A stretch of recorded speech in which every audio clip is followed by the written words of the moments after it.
ഹരേ രാമ ഹരേ കൃഷ്ണ നിത്യവും നാമം ജപിക്കൂ.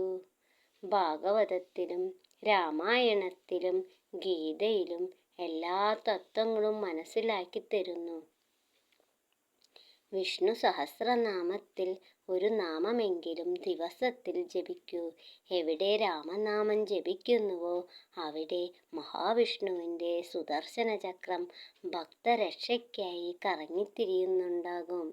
ദ്വാപരയുഗത്തിലെ കൃഷ്ണാവതാരത്തിൽ ഗോപികമാർ അനുഭവിച്ച ദിവ്യമായ ആനന്ദം, അതുല്യമായ ദിവ്യാനന്ദം ഓർക്കുക. നിങ്ങളുടെ പ്രേമം കൊണ്ടും ഭക്തി കൊണ്ടും ഈശ്വരനെ പ്രീതിപ്പെടുത്താൻ ശ്രമിക്കുക. കൃഷ്ണാവതാരത്തിലെ പോലെ മറ്റൊരവതാരത്തിലും ഭക്തന്മാർ ഇത്രമാത്രം ദിവ്യത പ്രേമത്തിൽ അലിഞ്ഞു ചേർന്നിട്ടില്ല. ആയിരക്കണക്കിന് ഭക്തന്മാർ കൃഷ്ണാവതാര കാലത്ത് ഈശ്വരനിൽ ലയിച്ചു ചേർന്നു.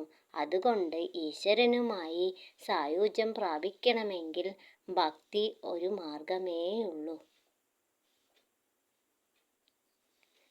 ശ്രീകൃഷ്ണന്റെ ജീവിതം ഒരു മുറിയിൽ നിന്നും മറ്റൊരു മുറിയിലേക്ക് പോകുന്ന ലാഘവത്തോടെ ആയിരുന്നു.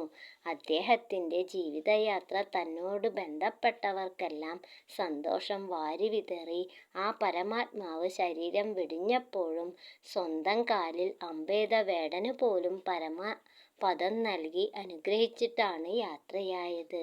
ജീവിതത്തോടുള്ള ഈ പുണ്യപുരുഷന്റെ ആനന്ദകരമായ സമീപനവും ആകുലതയും എല്ലാവരും